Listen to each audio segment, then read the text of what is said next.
You know when as well. Right. You got a ninja working Yeah. alongside you. Right, welcome everyone. This is Paul's Mental Health Diaries. Today we've got Rory as my guest. Say hi, Rory. That theatrical How are we doing? Triumph. Oh, hang on. It's no more a sad sign of I've pressed buttons on my Audible, but there's a book that I want to. Yeah, there's a book that I'm going to suggest for you, but there's going to be a few books potentially that I'm going to suggest as we go through that help me. But we'll talk about that a little bit later. Okay. So you're making mistakes already. Yeah. I've made some mistakes. Right, okay. This is a great start. This is where the learning happens, Paul. This is where the learning happens from our mistakes. Well, that's I can always say I've learned from you. Right. Right, so try again, Rory. Say hi. Hi. Yeah. Right, okay. All right, so tell me about yourself, Rory. Introduce yourself. Well, I'm 56 3/4. Yeah, I've grown the beard mainly to hide the chins and the wrinkles. I've got to that certain age. Yeah, so I'm 56 3/4 and married. Got two fantastic kids. I say kids, I mean they're grown up now. My daughter's 30 and married, and my son George, 23, and he is a carbon copy of me. It's brilliant. It's great to have somebody as on the same sort of wavelength, sense of humour, which makes it more funny when, of course, my wife and my daughter find our jokes completely unfunny, which of course makes them a little bit funnier. I run my I've got a landscape design practice and an installation company, and that's been going 26 years now. I'm really proud that we've won various RHS accreditations and medals. We've won 1 gold, 2 silver gilts, 2 silvers. We won Best Construction in Show last year, and I'm super proud that we won People's Choice Best in Show for the 4th time last year with our My Name's Doddy garden. And we try and support charities when we do our gardens to help them obviously raise awareness of funds. So we've done gardens. We've got our gold medal for the Crohn's and Colitis UK charity. And we won Best in Show. That was our first Best in Show award, which I'm super proud of. And we've also done a garden called the Vitamin G Garden, which was a real privilege and honour to be invited by the RHS to actually build one of their feature gardens. And what I loved about the feature garden was that, unlike a show garden, which is roped off and it's purely for show, it's theatre and it's kind of people to obviously look in on, this feature garden was actually open to the public, and people could actually immerse themselves in it.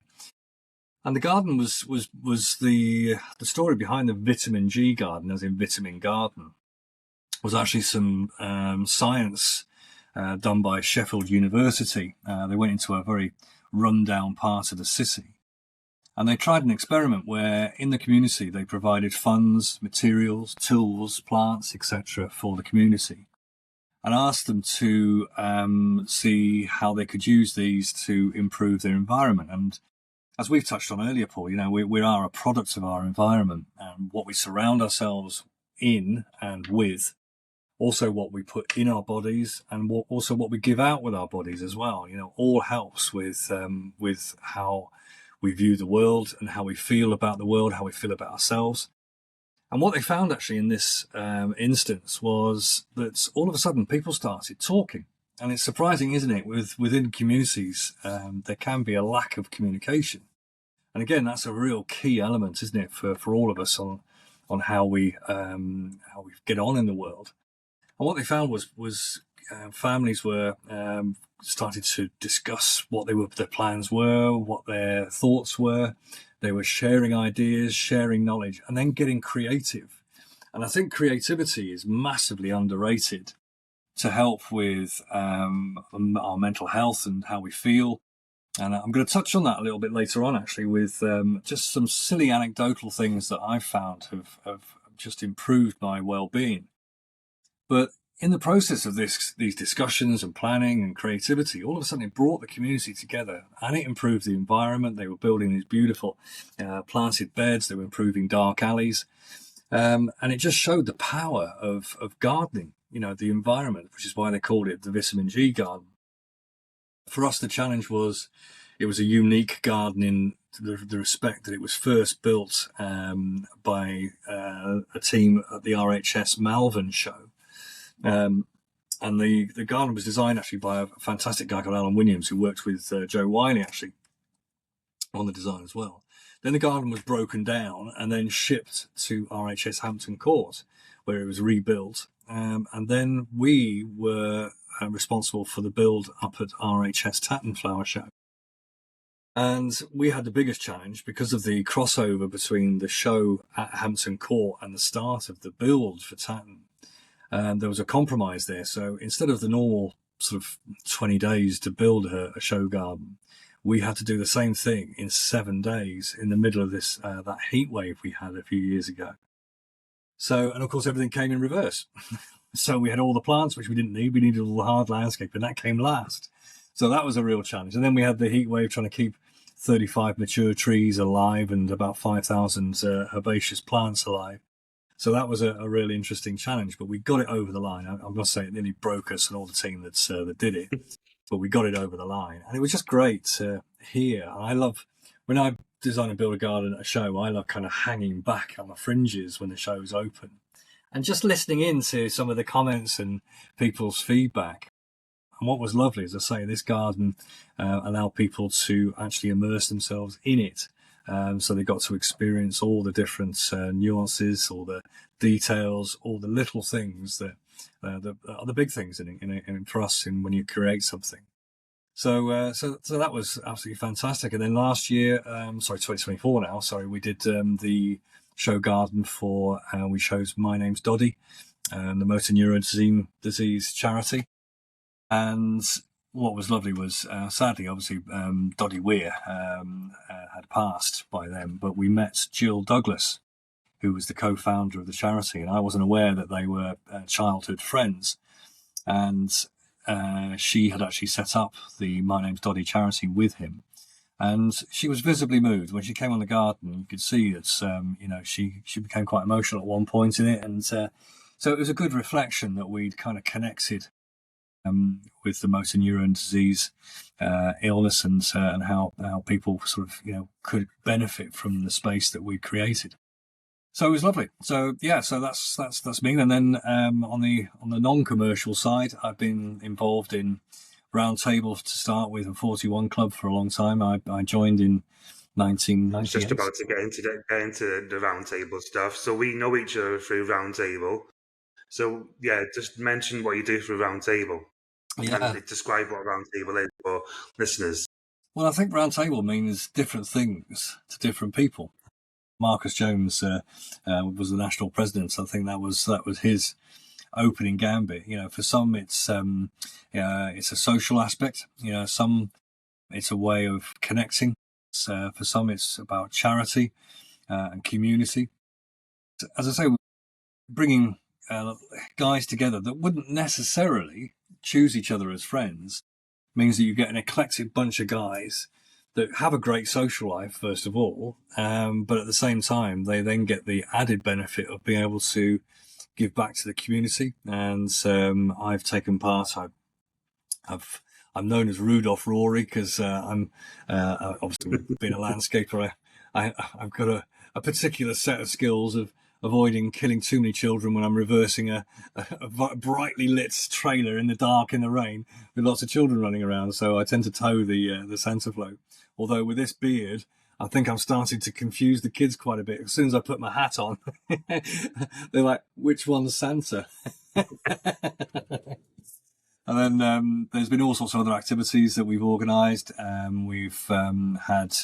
I helped set up the original Harden Charity Beer Festival, and I've helped out with the Chester Beer Festival, which was a stalwart in the community for a long, long time. And now, of course, the Harden Beer Festival has turned into the D Festival, which has just grown arms and legs. And the guys now that are running D-Side Roundtable are doing a fantastic job of continuing. It's on this year, coming up in August. So obviously, anyone that's at a loose end, I'll get the dates together for you. You can post a bit later on. And it's a great weekend of live music, food, and socialising, and the odd little imbibement of a few beers as well. We've also done in the past, we've done fireworks displays, and we've done wine tastings, and then we do all sorts of other things. The range of social activities ranges from whitewater rafting to paintballing to clay pigeon shooting to pole dancing. I haven't done that yet. No, there's still time, Paul. There's still time. Yeah, of course there is. I mean, what have you had from Roundtable? What does it mean to you? Well, Roundtable has probably meant a lot to me. It started the whole thing with my confidence as in social events or as in gatherings. But to be honest, before Roundtable, I would say that I didn't have many man friends, that I could literally go out with every now and then. I met a few of Wrexham Roundtable through Andy's Man Club. So Andy's Man Club was my start, and then Roundtable has been an absolutely massive step for me to gain my confidence and gain social activity. Yeah. Somewhere where I can actually it has been like a place where I can just let go of whatever's been going on through the week or months or whatever, that your troubles or whatever. Yeah, it's just a great place you can let go and you can have a laugh. We've done things that have been complete idiots, haven't we? And we've had a right laugh. Yourself, Paul. Yeah. True. So, yeah. But we've just had a right laugh of it, and it's just been really fun. And we've made a name for ourselves just around the community, and that's been great. No, Absolutely great. Honestly, it's been incredible. It's an incredible journey. The stuff we've done. With Carlos, raft race. Yeah, Carlos rang me up and said, look, because I met Carlos through D-Side. He joined D-Side Roundtable initially, and we first met at paintball. And then he moved across to Mould Roundtable. And I think, having the initiative, because when I was actually in table, because table's obviously for younger guys from 18 to 45, and sadly I'm a little bit older and just outside that. But of course, then we've got what's called 41 Club, which is a little bit confusing, but the age limit used to be 41, hence the name 41, but it's been increased to 45. And then as a past roundtabler, often we can help assist with setting up new roundtables. And when Carlos rang me up and said, look, I'm looking to set up Wrexham Roundtable, would you give me the honour of being my president? I leapt at the chance because I was super keen to get Wrexham back on the Roundtable map, because I grew up around Wrexham. So I've got a big soft spot. I live in D-Side now, but Wrexham always holds a very soft, close spot in my heart. And it was fantastic to see, the amount of guys that had obviously come and connected through Andy's Man Club, to then take it on to Wrexham Roundtable, which is almost a kind of symbiotic and extension of Andy's Man Club in some respects, because of the ability to be able to then give back to the community. But I think I picked up on what you said, Paul. I think it's really, I've enjoyed the social, the fun aspects of it mostly, but also you've got guys there when you need them. If you're going through a tough time or a difficult patch, and I had a bit of a difficult point probably back in 2016, I think it was, and I went through a real dark time with the business, and I got help from unexpected places that were all round table connected. And they just got me over a nasty little bit of a hump. And then a year later, we won our gold medal at the RHS Town Flower Show, which was just incredible, the journey. And if it hadn't been for the help of a few guys from Roundtable. I don't think I would have got through the dark spot as quickly or as well without their help. So yeah, Roundtable for me has been fantastic, and then the continuation into 41 Club, and with Roundtable, I took on a number of roles to start off with that I was a little bit unsure that I was actually suitable or cut out for. I did secretary to start off with. Oh, no, members. I was a membership officer to start off with, and then secretary, and then vice, and then chairman. I ended up being chairman, I think it was 4 times for D-side, and then did area chairman. And then from there, I had a short spell doing regional rep as well. So I got involved a little bit with national. But I've managed to do more at national level with 41 Club, and it's been great. I've been national councillor for 41 Club for 3 years during the pandemic, which was quite an interesting, challenging time. And we set up, Mark House was brilliant. We set up these, what they call 41 Club Connects. So when we couldn't go out, speakers from all over in various different aspects of life came on and gave talks and discussions, which brought, I think at one point we had 400 people all on one Zoom. It was just nuts. All the little thumbnails were absolutely tiny.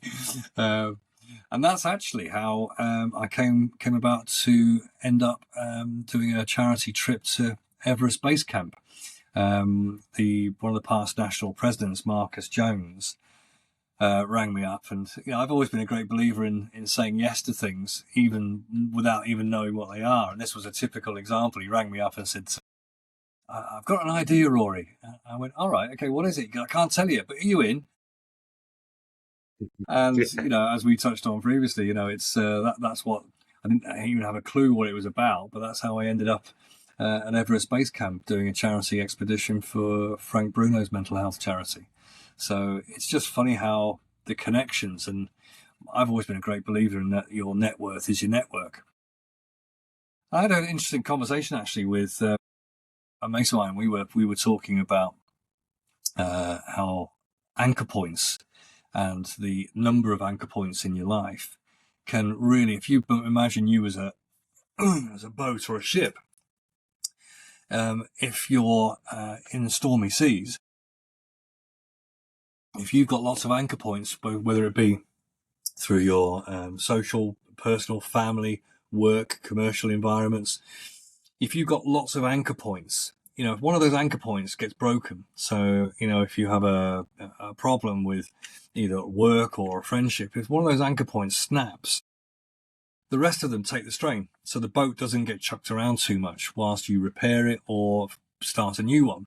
If you've only got a few anchor points, that boat gets thrown about all over the place and quite violently. And, I've often seen this when people haven't got a lot of anchor points. If they lose one of their few anchor points, that's when life can get really wobbly. So, as I say, I'm a great believer. A really good analogy. Yeah. I feel like it's a really good analogy of stuff, yeah. Well, I've learned this, this is, with a lot of other things that come with old age or older age, the grey hairs, the things that I've learned, sometimes easy, sometimes hard ways.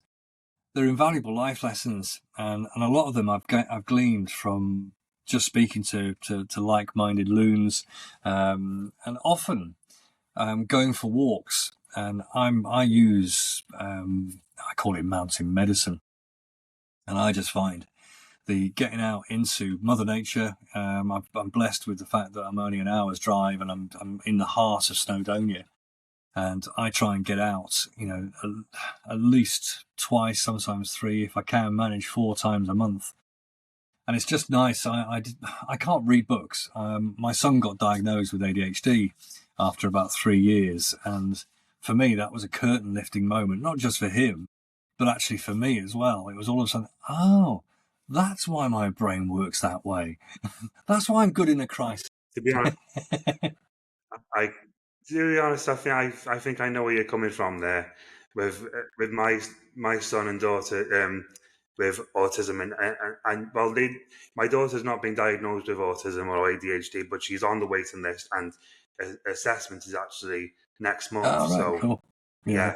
It's it's a very long process of actually going through an assessment, isn't it? It is, and it's Us older ones now there's a waiting list. Now there's so much awareness of autism, ADHD.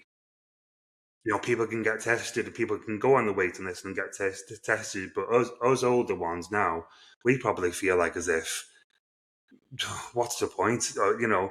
As older ones, we sort of feel like as if, oh yeah, come on, our son and daughters perhaps have it, so perhaps we've had it. That's how I feel. But I feel the same. I feel like as if we've passed it on.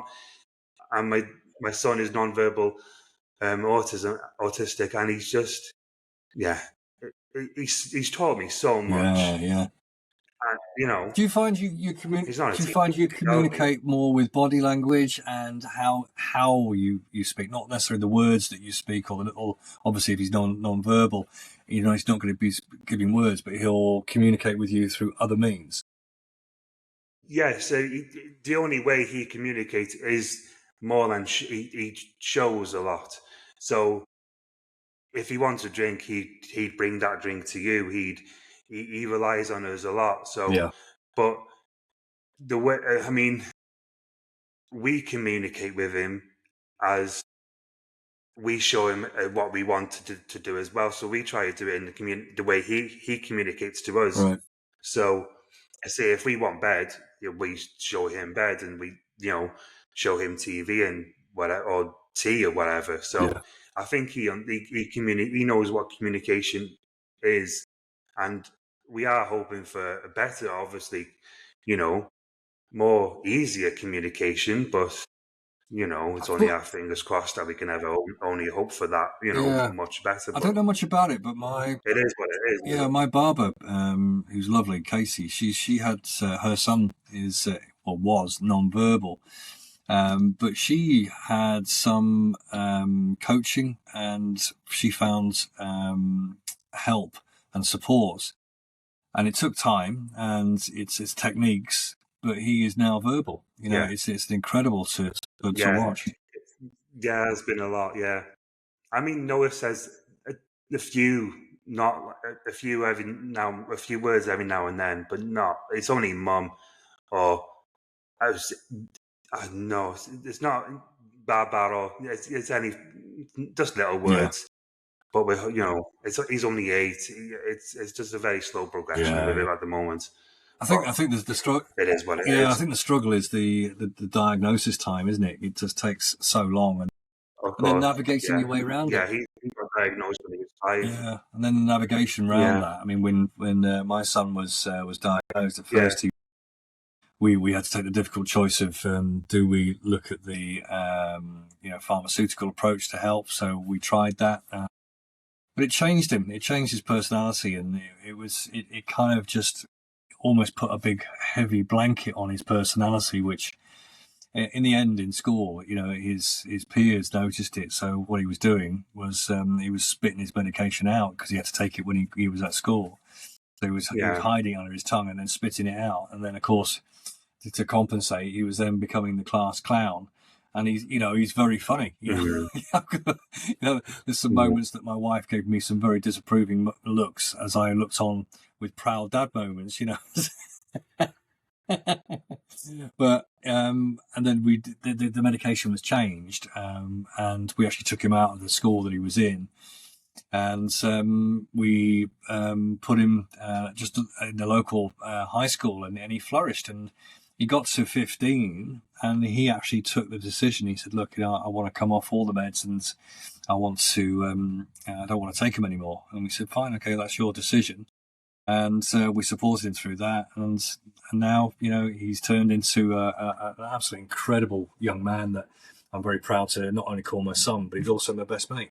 And as a result, we go to gigs, and we've got an identical sense of humour, which infuriates my wife in certain terms. And but it's just great, to have that kind of relationship, and watched him grow and meet his challenges head on. And kids are so resilient, they come through so much. It's just what I see coming from that is that because he's been so aware so young in a way.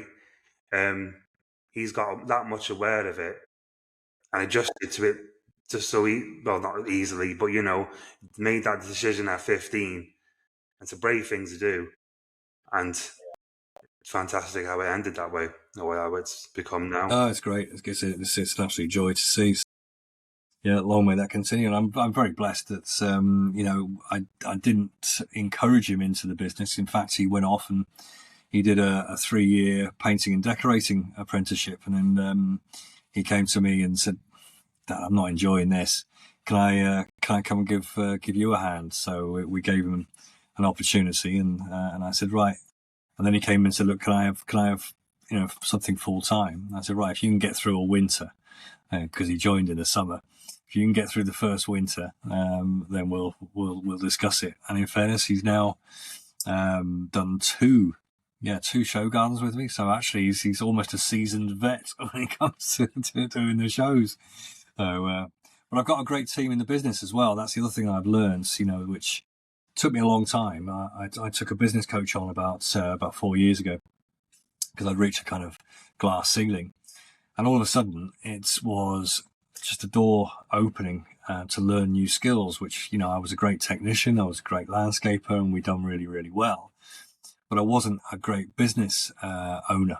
And the coach that I had talked and guided me through systemizing, putting operating systems in place, hiring the right people as well. So I've now got a fantastic backroom and admin team.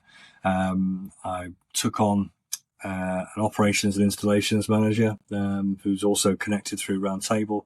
So I knew his core values, and I knew that what he stood for.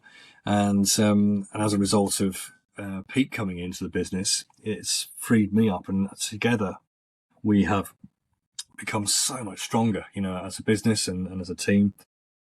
And we're going through some growth, which is fantastic. And again, that can be applied to all aspects of life. It's been surrounding yourself with the right people at the right time, in the right place, doing the right thing for you. And also it then unlocks things within you, so you can then give back as well. And as I say, I'm a great believer in birds of a feather flock together, and if you can surround yourself with like-minded loons and idiots that, think like you, with lots of positivity, and surround yourself with energy radiators rather than energy drains, all of a sudden you can't help but get caught up in it. And it's a symbiotic thing, and you get carried up. I call it the trickle up effect. And I've noticed this in some round tables as well, that sometimes tables struggle for members because you've got to constantly be recruiting because of the age limitation and it being built for young men. So there's always that recruitment process going on. Sometimes some tables, the numbers start to dwindle because of the aging out rule. But what you often find is that you'll get a little nucleus of maybe 3 or 4 characters that create this fizz and this energy. And it's almost like a whirlpool. And people that were sat on the outside fringes, all of a sudden they realise that they're getting caught up in this whirlpool. And before you know it, they've been drawn into this energy centre, and they get lifted up as a result of it. And I'm testimony to that. I was probably a little bit reluctant at first with Roundtable. I wasn't quite sure if it was for me, but by getting engaged in it and taking on the membership role and then slowly getting more and more responsibility, it just becomes part of your DNA. And that dopamine hit of giving back, that for me is awesome. So it's a double whammy. People obviously get the benefit from our activities, but selfishly I get a real dopamine kick and high off it, knowing that I've done some good at that particular moment. Plus we've raised funds, which then are eked out to increase the dopamine hit later on. So, what's your sort of journey, Paul, to, you said you came through Andy's Man Club. How did you get involved with Andy's Man Club? Well, that is by surprise, really. I asked a friend. I was struggling with my mental health. I asked a friend because he was sort of like he knew stuff about the community, and he sort of led me to Andy's Man Club. I had heard nothing about Andy's Man Club. Didn't even know if it was close to me. I heard nothing about it. And that's what there needs to be. There needs to be more awareness of that, in my opinion. But I heard nothing about it. I did maybe. I went into the first session, expecting 4 people, and there was about 20 people, and it shocked me. I was like, Yeah. wow. I think on my first session, because I was going through so much, I cried because I was like, wow, this is so much for me. But I knew I had to open up. I knew I had to do, this is what I've came for. This is what I need to do. And before I could help it, I realized I was crying. So it was one of the most biggest moves, bravest moves I could have done. But yeah, it really helped me. And then I'd probably say about 2 months after of going each week, I met Carlos, I think, and I met one of the other lads. So it was great. It was interesting. I did the same. Round table. I didn't know whether if I was confident enough for round table, to be quite honest, because Carlos is a big character. We've known a few big characters in round table,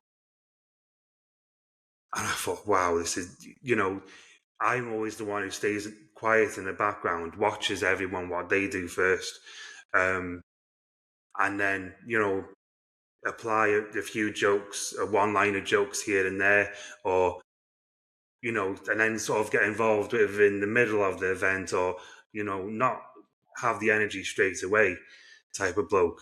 And I thought, well, no, this isn't for me. Perhaps people will think I'm too quiet, but no, I pushed myself into more social events. I thought, you know what, this is actually really doing well for me. So yeah, I enjoyed it. And then before you know it, you're breaking people's hands. You're having a constant selection of birthdays. It's like every week's your birthday. What's going on? No, well, people of the podcast listeners don't know that story, Rory. They will. So, they will. You're starting it up now, yeah. Well, yeah. And the story of the broken hand was that we went on the stag do. Everyone blames me now, so this is So it's a story. So yeah, this is how it is. We went on a stag do the night before the wedding. I can imagine the round table people laughing now. Went night of the wedding. This lad, bit drunk, he was. Well, I say bit. He said he wanted to go on a punching machine, and me just being a laugh, and yeah, I poked the punching machine. Poked it. Didn't even think that it was gonna lock or anything, but it gave a score of 1. You hold the record for the lowest score. Yeah, I poked it. Anyways, and it didn't go back. So we just thought, okay, perhaps it hasn't registered the score. So he's punched it the next, thinking carried on with it. I can't remember what score he got. It was more than 1. I think his wrist, his wrist knew what score it was. He was complaining for the rest of the night, going, "Oh, I think I broke my hand, I said, should we go to A&E? You shouldn't have started a fight with a bloody punching machine, that's what. And then I was the only one left with him because I didn't want to leave him. I didn't know it was my fault then. You do now. It must have only... Yeah, well, I still believe it was him starting a fight with the machine. It's not me poking the machine. But he still didn't want to go to A&E that night.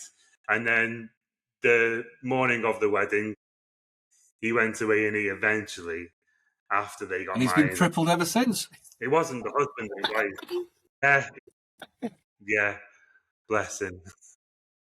And now every event that we go to, please don't let Paul come because he's going to break someone's hand. It's forever been an inside joke, which, to be honest, I absolutely love.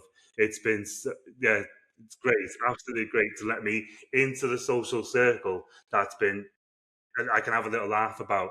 And and now the other one, happy birthday, is Nah, Is he they're getting on your wishing it nerves happened at all, Paul? every Is he day. getting on your nerves? Yeah, a little bit. A You know little you're bit. surrounded by lots of Um, neurodiverse people that will never get idiots, tired of yeah. this. You know this, don't you? You come to the wrong place if you're thinking it's going to stop. Oh, maybe some sense would get to him in the end. I'm hoping. Never going to happen, Paul. It's never going to happen. You can dream about that, but it's not going to happen. Well, yeah, keep dreaming, I guess. Brilliant. Someday But it will no, come that's reality. Dreams can come true, joking Rory. aside. You know, that's part and parcel of it, isn't it? You know, it's you know, Absolutely, and yeah. you know, this is the great thing. You forge friendships with people that, like you and I now having this conversation. You know, we probably would have met through, you know, normal circumstances if it hadn't been for Roundtable and 41 Club. And I'm super proud that I'm on the this year's national president for 41 Club, Jason Thompson. Asked me if I will be his charity liaison officer for the year. And we kicked around a few different ideas for charities, but I put forward that we support Andy's Man Club this year because of the great work that they do, and secondly, the symbiosis between Roundtable and 41 Club. Because obviously Andy's Man Club isn't age restricted; it's for any any guys that need help and support. And I went to one of the Andy's Man Club meeting. In fact, I went to a couple and over at D-side. And again, like you, I was amazed at the numbers. You know, there was 2 circles of guys that there must have been 20, 25 in each circle. And I love the format of it, you know, so there was no pressure. You know, the talking ball is fantastic that gets passed around. Obviously, Wrexham Roundtable have decided to adopt that idea, but with something slightly different, which we won't go into right now.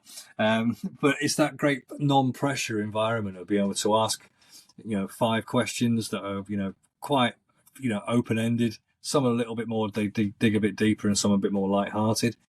And if you want to talk, you talk. If you don't, you pass the ball along. And I think that's a great way of giving guys the opportunity to either just be part of it and be present and be immersed in that group and that tribe mentality.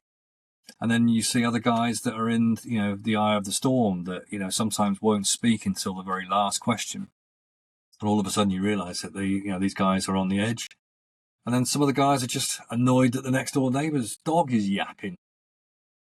But it's a great way for, you know, for blokes to kind of be in a safe place and feel they're not going to be judged by it, and also can do a little bit of venting, isn't it? So, I completely agree, because some of the facilitators there and in my place, they've been like orchestras of where they'd pass the ball along for question 1 to 3, and when it comes to the 4th and 4 and 5, when it's ones that really can start a debate and open up and almost can really just have a laugh about it, and then sort of ease everyone into it again. Well, the most contentious one is, what's your favourite biscuit? I mean, I've never seen a group more animated. And then the dispute between what's a biscuit and a cake. You know, is a Jaffa cake a biscuit or a cake? You know, that's a whole new world of argument, isn't it? Well, I've seen a worse one about, say, what's the right way to make a cup of tea? Yeah. It's tea bag first. Oh, for it has me. to be, yeah, of course it is. But yeah. I've seen other people say it's milk first. Well, they're just yeah. My partner, I have debates with my partner because she puts the milk first and then 2 tea bags in one cup. You need to finish that relationship right now, Paul. Right now. Yeah. 15 years I've gone through this. One step out the door. Now, well, you suffer from PST, isn't it? It's post-traumatic tea syndrome. That is. Well, I'll tell you what's been really interesting is we, as part of supporting Andy's Man Club with 41 Club, there's been a new Andy's Man Club that's been set up, being run by 41 Club facilitators now, which is fantastic. And then we've also done these amazing file walks as well throughout the country. In fact, we've got our last one coming up in February. In fact, not next week, the weekend after, at the 41 Club National Sporting Weekend. And we've got a fantastic company called the Events Company that are doing these fireworks for us. And Kirsty, who runs them, is absolutely superb. And we've had some fantastic fireworks done. And we've invited the Andy's Man Club, the local Andy's Man Club guys, to actually come down and take part in it. And it's been incredible to watch the transformation just from that one event, with some guys that were obviously quite intimidated by the thought of walking through fire. But once they've gone through the training with it and actually done it, they want to do it again. You know, there was one event, I think the one guy did it about 5 times. You know, you couldn't get enough of it. So it's been great to be part of that and be raising awareness for the club and watching it grow. And Lucas Whitehead, who's been our sort of point of contact, is an incredible guy as well. He does some amazing work throughout the country, and obviously Andy's mum and Luke as well. You know, they've just really taken this and taken what was obviously a very sad and dreadful moment when obviously Andy Roberts took his own life, to now the legacy that's been created. You know, both nationally and potentially could lead to international as well. So, and then of course what we're doing today, you know, if it hadn't been for Andy's Man Club and Round Table, then you and I wouldn't be talking today, you know, and so we've got that sort of common link. And to be honest, I always feel like as if I've been an advocate for mental health. So this is a road I've always wanted to go down anyways. But Andy's Man Club and Round Table really brought that confidence in me to just do it. You know, it was always the thing to be, I'm scared to do that, or was I the right person to, you know, to do that sort of thing. But it's opened so many. Well, in the short time that I've known you, Paul, you know, I've seen huge leaps and steps forward from you know, our first meeting when Wrexham Round Table first set up. And I could see you sitting on the fringes and in the background. And now look what you're doing. You know, it's great. I mean, doing this, breaking people's wrists and crippling people, and you know, insisting on a birthday every single week. I don't know. It's you've changed.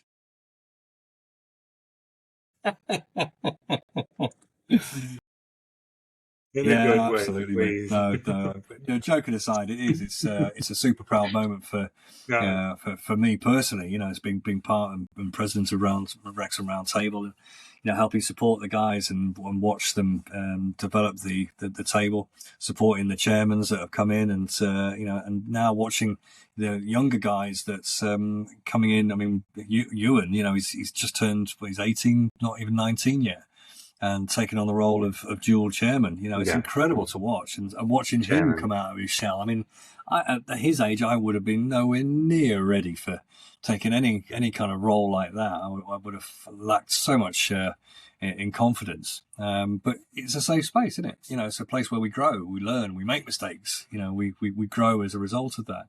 So no mistake is ever a negative, as long as we take some learning from it. If we've taken learning from it, we grow, you know, and become better. Whatever we're doing, you know, it's I love making mistakes and learning from them. And in my business, I try and do that as well. You know, I don't chastise people for attempting, and you know, I love to see endeavour. I love to see people, you know, challenging themselves, trying to grow outside their comfort zone. And yes, there's going to be mistakes, and yes, sometimes there's going to be carelessness. And I always say, you know, you're allowed a mistake. You're allowed to be careless a second time, but the third time you do it right in your own time. And they tend to learn quite quickly that way. I went to a walk and talk event last week.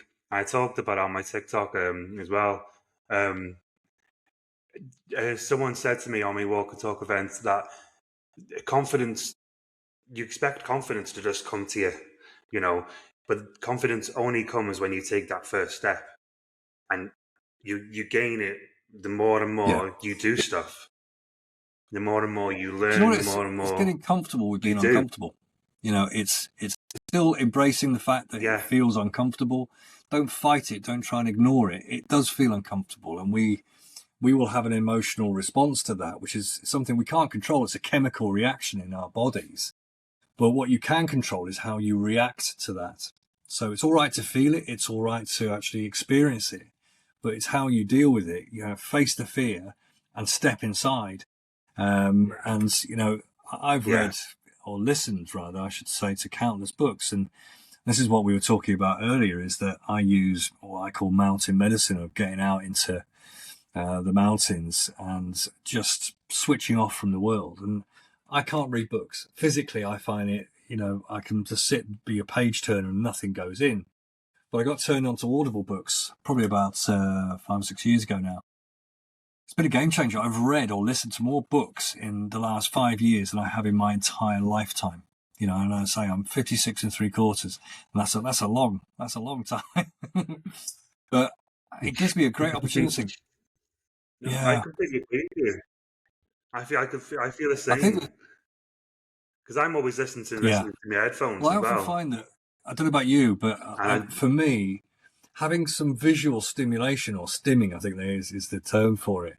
It unlocks my auditory. Whereas if I'm staring at a book, I'm not getting the stimulation visually. So I'm being distracted by thoughts, and I'm going off at all sorts of different tangents.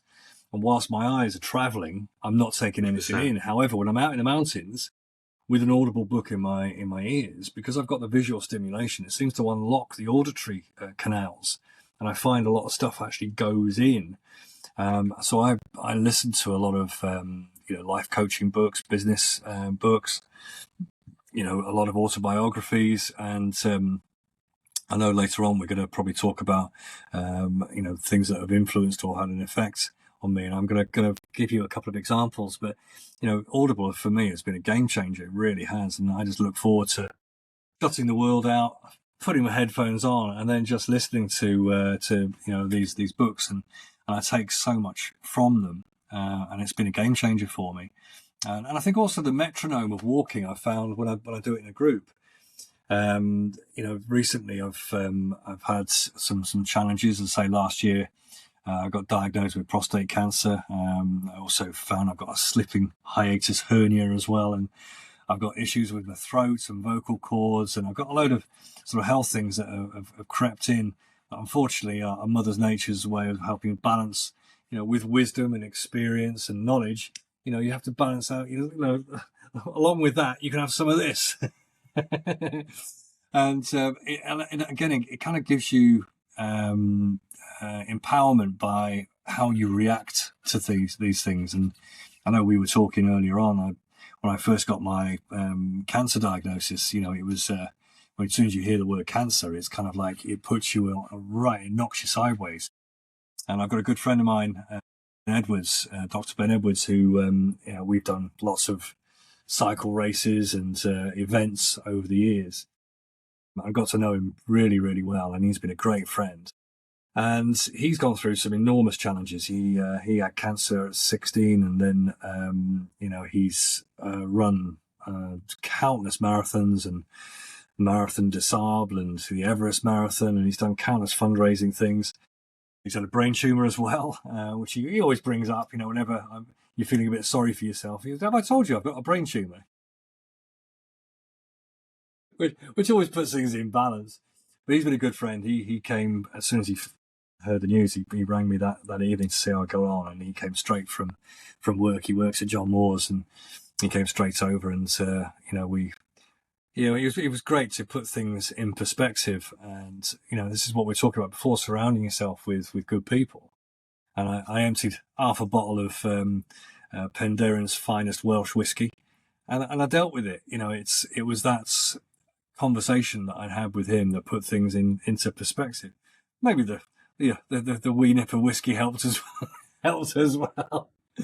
But it's how you react to it, isn't it? And of course, I've now packaged that into a space, and I'm now on active surveillance. I had an MRI on Monday, and I still get what they call scanxiety, because I'm now on what they call active surveillance. So I'm going to be monitored every 3 months to see if there's been any changes before potentially that may escalate to obviously the more invasive treatments, which do have potential unpleasant outcomes or side effects as well. So I'm at an age where we're kicking the can down the road a little bit, but it's been a learning opportunity on learning resilience and stoicism.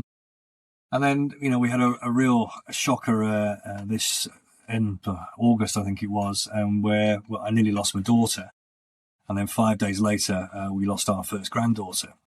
So that was quite a significant flag in the ground. And, whilst it was a terrible experience and we're still coming through that at the moment, my wife and my daughter, the general trajectory is up, which is good.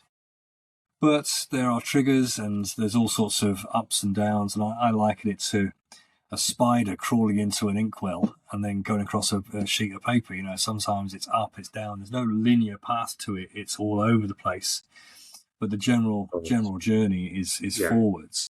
But even in those dark, horrible times, there's been learning from it. And, Olivia is fantastic. She reads. She's a voracious reader. So she's researched loads of things. So she now knows that she's going to be far more powerful in her knowledge. She's also going to be under a specialist.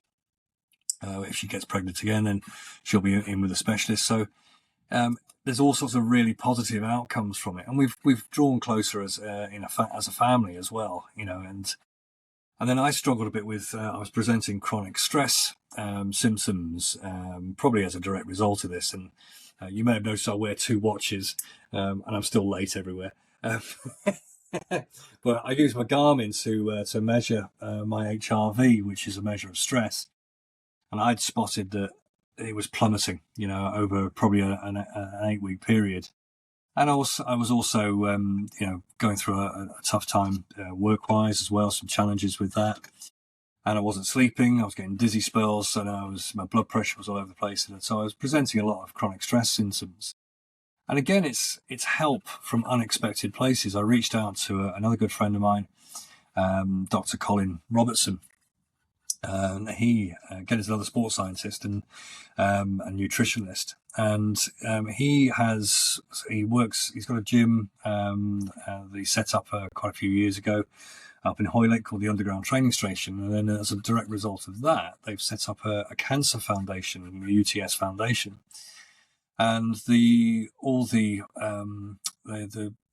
a CIC, so the money from the gym supports the UTS Foundation, and it helps over 12,000 people that are suffering from cancer on the Wirral with recovery programs, both nutrition, life plans, physical, and classes. It's fantastic. But they've partnered up with a company called Optima, and Optima are at the cutting edge of all the latest athlete recovery protocols.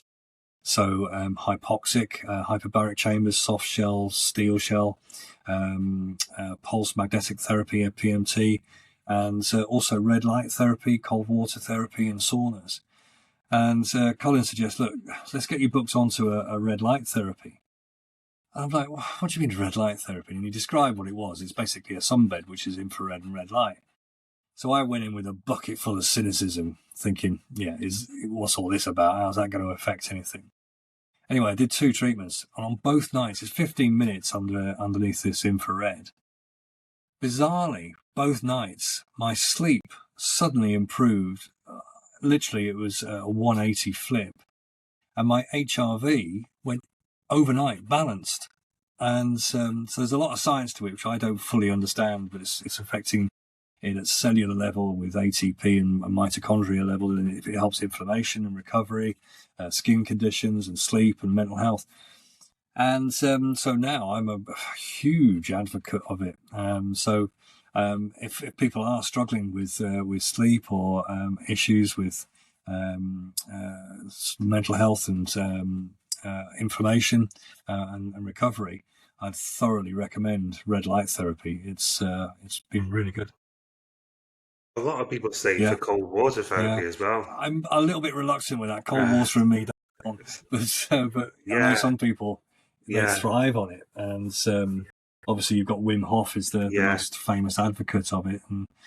But breathing as well, breathing exercises. I'm currently under a speech therapist to try and help with my throat. And I'm now doing some breathing exercises. And actually, that helps calm everything down as well. And you often find that we're so busy overthinking or thinking about the next thing that we don't live in the present. And I've often found that sometimes just being in the moment, in the present, valuing what you got, and breathing exercises do that for you. They actually enable you to home in and focus on here and now and just calm everything down. And I think that's sometimes because we're so better connected with these stupid things, aren't we? But we're better connected, but we're also more disconnected as well because we've reached overwhelm. And sometimes we miss doing what like you and I are doing now, which is pressing the flesh, sharing time together, communicating, talking about where we're at. And I say going out for walks for me has been fantastic with setting up the helping Pete Ketland set up his Walking for Wellness group over in Deeside, which we're looking at rolling out further afield, where we invite people in the community just to come for a short walk. It's only kind of 3-4 miles, something like that. But that physical action of pulling your boots on and making the effort, all of a sudden talking to people that you don't know particularly well, that metronome of walking, it seems to unlock the cogs in here. It releases things and enables people to speak more freely, calmly, and with a bit more clarity. And often, problems shared are problems halved, aren't they?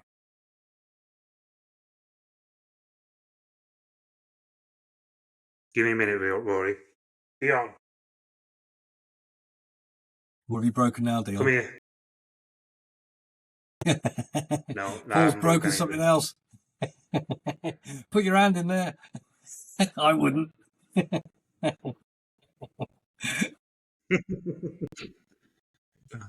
Bloody puzzle. Oh, stupid bloody. See, I'm not a TikToker. You'll be pleased to hear you won't see me dancing.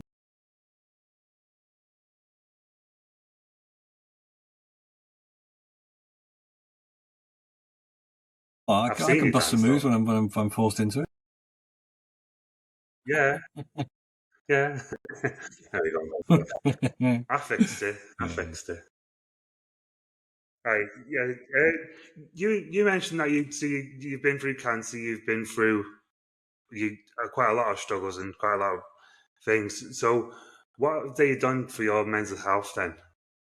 And just tell me about your mental health. I think naturally I'm quite a resilience, and I've got quite a level of resilience and stoicism, which hasn't come easy. It's come through, as we've talked about previously, I think it's come through getting comfortable with being uncomfortable.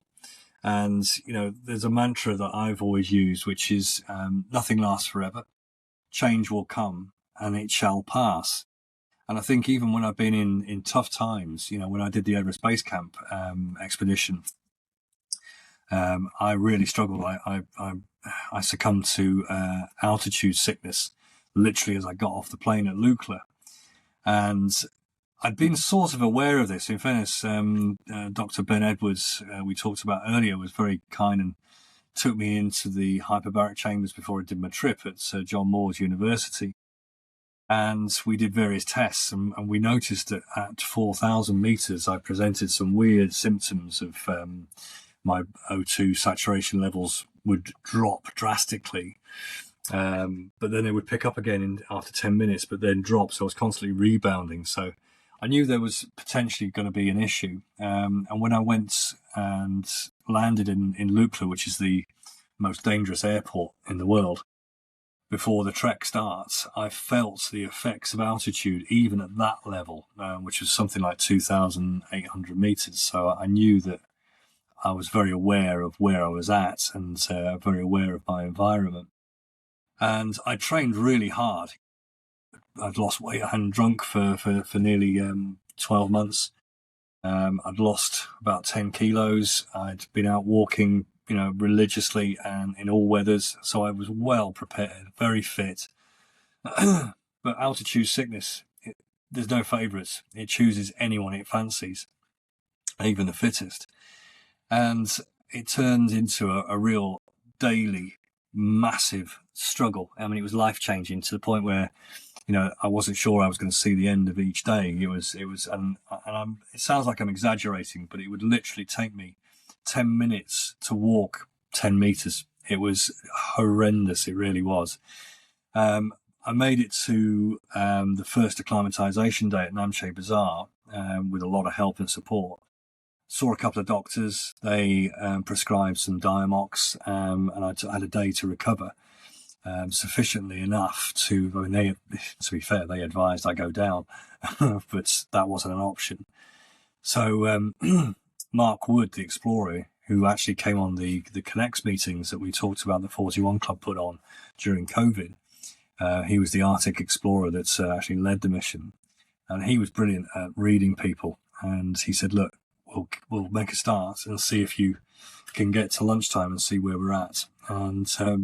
And that's how we did it. We did it in literally small, bite-sized chunks. Literally, at one point, it was 10 meters at a time we were kind of chasing. But it was silly little things that kept me going. The mental health, the resilience there was really tested. And distractions. I know it sounds daft, but it's sometimes the creative process or the thought processes. Keeping it simple. Be present. And I started a tradition with my wife many moons ago. I thought it was just going to be a one-off. And I'd gone out for a walk in Snowdonia. And I'd had to lose a lot of hobby points to go and do this. But I thought, what I'll do is I'll bring something back for her. And I found a little tiny heart-shaped stone. And I brought it back for her. And that won me loads of hobby points. Unfortunately, I made a rod for my own back, because now every single walk I go on, I've got to try and find a heart-shaped stone. And I've got to say, they sometimes can be few and far between. But on the last stretch from Gorek Shep to Everest Base Camp, again, we weren't sure that I was going to make it because I was such a bad way. I started looking for heart-shaped stones. So every step, I was looking for a heart-shaped stone. And just that kept me going. I've got to find a heart-shaped stone. Fortunately, when we got to Everest Base Camp, I did make it. I found about 4 or 5, so I kept a couple in reserve just in case, But then I had to be horseback rescued and heli-backed out because I was so bad on the way back. But that's another story for another day. But what it did do was test the resilience and stoicism. But again, I was surrounded by the right people. So if I was to give anything to take away, I would always suggest, as we've talked about earlier, your net worth is your network and anchor points. Surround yourself with people that can help and assist. And don't dwell. Try not to overthink. Find a distraction. And just anecdotally, I remember one holiday we went away to Menorca, and I was really looking forward to it. I used to pack my mountain bike in a bike bag and take it across with me so I could go exploring, because my wife and my kids, that were quite young then, were quite happy by the pool. And I would enjoy going off on a bike ride and going and seeing places that, you were off the beaten track.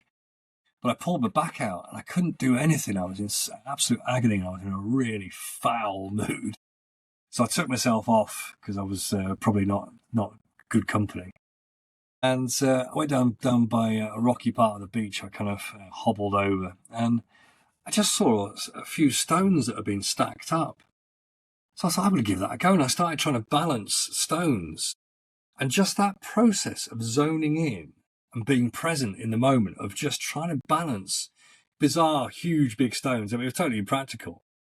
And all of a sudden I found that even when they collapsed, I found it funny, and it just changed my mental state of mind from dwelling on the negatives of what I can't do. But what can I do? And I was finding this process of just being creative. And at one point I got something like 5 stones stacked up, balanced precariously, and they just held. And it just gave me an enormous sense of calm and peace and creativity. And often you can find that actually doing something creative makes you present. It makes you feel like you've achieved something. It takes away the noise and the clutter that's inside your head and brings you right back into focus. So So that's a little take home that I've found anecdotally has worked really, really well for me, along with obviously walks, audible books, and surrounding myself with good people. It's a really good story. Yeah, really nice. Coming up to the end of the podcast now. It's been Thank you. really nice to talk to you, Rory.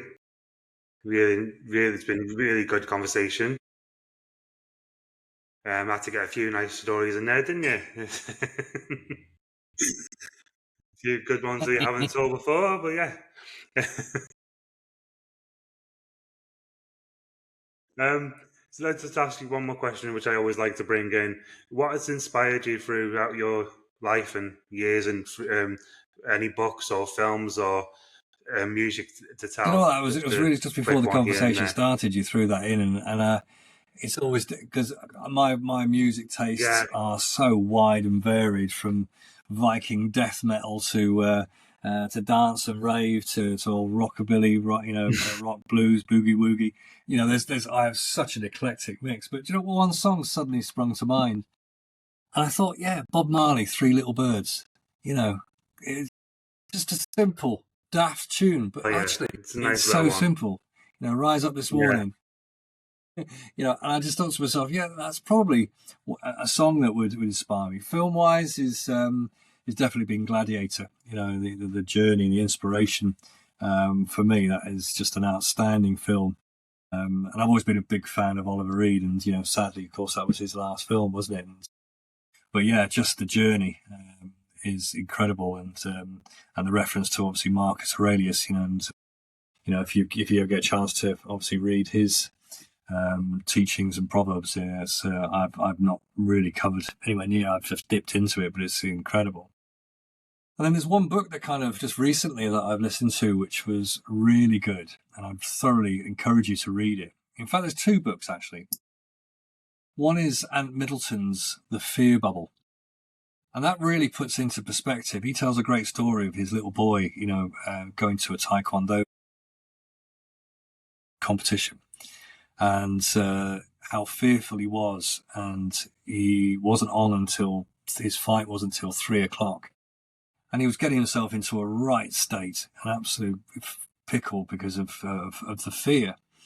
And what Ant said was, what are you fearing now? You need to picture fear as being a bubble. And there is no point stepping into that bubble until you have to. Do not dwell inside the bubble until you absolutely have to. But when you do, before you step into that fear bubble, you get ready. You say, let's go. And you step in, and you, with confidence, and you step into that fear bubble. You get into the uncomfortable bubble. Deal with what you've got to deal with. It might, you may not get the outcome that you want, but you can step out. It's not going to last. You'll step out of that fear bubble, and then you'll come away with some learning. And there was loads more to it as well, but that book was really good. And then there's another good book that my good friend Dr. Colin Robertson has written called Made to Move, and he describes in simple but also scientific terms, how we are a product of our environment, and we are born to move. We're born to be active, and it's how we treat our bodies that affect our minds, our brain chemistry.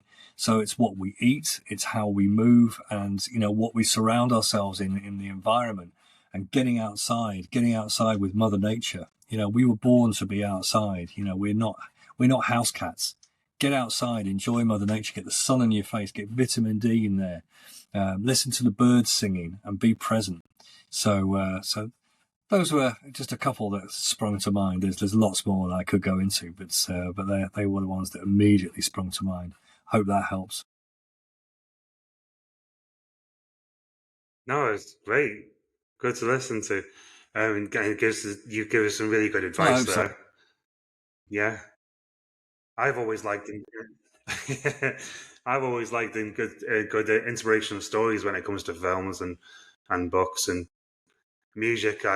Ones I like with the lyrics that can always, when you catch me in a good music listening to mood, like you say, my music variety can range so much, to heavy rock metal and then to Taylor Swift or whatever. when you catch me in one of them, I can blast singing like crazy.